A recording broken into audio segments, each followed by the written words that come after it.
ম্যান্ডেটকে যদি আপনারা বৃদ্ধাঙ্গুলি প্রদর্শন করেন, বারবার বলছি, এদেশের জনগণের গণরায়কে যদি হাইকোর্ট দেখান, এদেশের জনগণ রাজপথে আপনাদেরকে মোকাবেলা করবে ইনশাআল্লাহ। 70% জনগণের বিপক্ষে গিয়ে দেশের ক্ষমতার বস্ত্রতে টিকতে পারবেন না। শহীদ জিয়াউর রহমান, বেগম খালেদা জিয়ার সন্তান, কান খাড়া করে শুনে রাখেন, জনতার বিরুদ্ধে গিয়ে কেম হাসান আজিজ মার্কা নির্বাচন করার চেষ্টা করলে পরিণাম শুধু আপনারাই ভুগবেন তা নয়, আপনাদের অপকর্মের কারণে দেশপ্রেমিক রাজনৈতিক সংগঠনগুলোর নেতা কর্মীরা 28 আগস্ট কিভাবে রক্ত দিয়েছে ঢাকার রাজপথে বাংলার মানুষ সে কথা ভুলে যায় নাই। আপনাদের ভুলের খেসারত দিতে হয়েছে আমাদেরকে। 25 বছর পর্যন্ত গুম, খুন আর হত্যার রাজনীতির শিকার হতে হয়েছে। তাই আমরা চাই ভালোয় ভালোয় দেশ পরিচালনা করেন, জনগণের রায়ের প্রতি শ্রদ্ধা প্রদর্শন করেন, অন্যথায় রাজপথে, সংসদে আমরা আপনাদেরকে মোকাবেলা করব ইনশাআল্লাহ। বিসমিল্লাহি ফাতহুন করিম। সংগ্রামী ভাই এবং বন্ধুগণ, এই পর্যায়ে বক্তব্য রাখছেন বাংলাদেশ জামাত ইসলামের সংগ্রামী নায়েব আমির, জাতীয় সংসদের মাননীয় সংসদ সদস্য, সংগ্রামী জননেতা, আজকের এই সমাবেশের সভাপতি জনাব মজহারুল ইসলাম, জননেতা মজহারুল ইসলাম।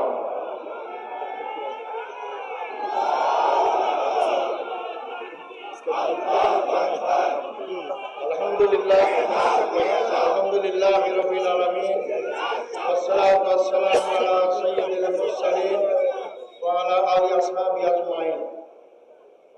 আজকের এই বিক্ষোভ সমাবেশের উপস্থিত 11 দলীয় নেতৃবৃন্দ, সাংবাদিক বন্ধুগণ, বিক্ষুব্ধ ভাই বন্ধুগণ, আসসালামু আলাইকুম ওয়া রাহমাতুল্লাহ। আমরা আজকে বিক্ষোভ মিছিল করব ইনশাআল্লাহ। আমি আজকে আপনাদের সামনে কথা বলার সুযোগ পেয়েছি তা জুলাই বিপ্লবের কারণে।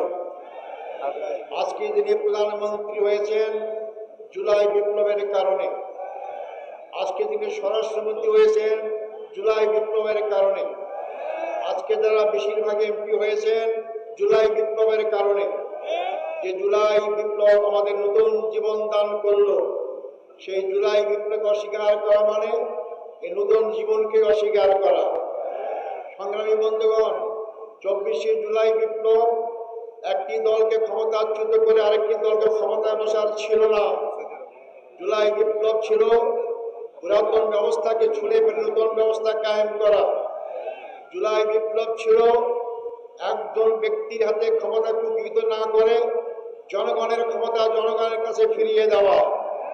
আজকে গণভোট অস্বীকার করা মানেই শুধু 70% মানুষের রায় অস্বীকার করা নয়, 70% রায় অস্বীকার করার মধ্য দিয়ে আবার তারা আওয়ামী লীগের সেই ফেসিবাদী কায়দায় এক ব্যক্তির কাছে সমস্ত ক্ষমতা দিতে চায়। আমরা দীর্ঘ 16 বছরে এক ব্যক্তির ক্ষমতার শাসন দেখেছি।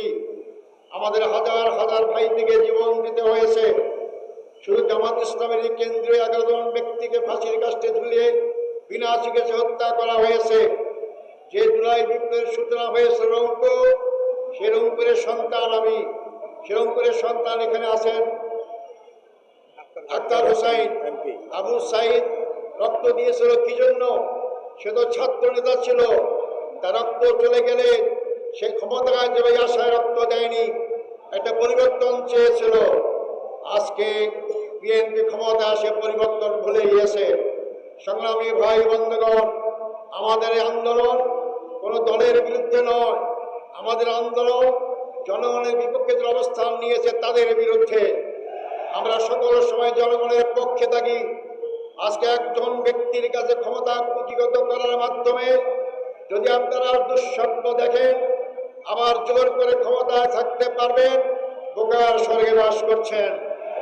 মনে করেন গ্যাস থেকে সরকারের আন্দোলনের কথা, কেয়ারটেকার নাকি পাগল ছাগল ছাড়া কেউ বোঝে না।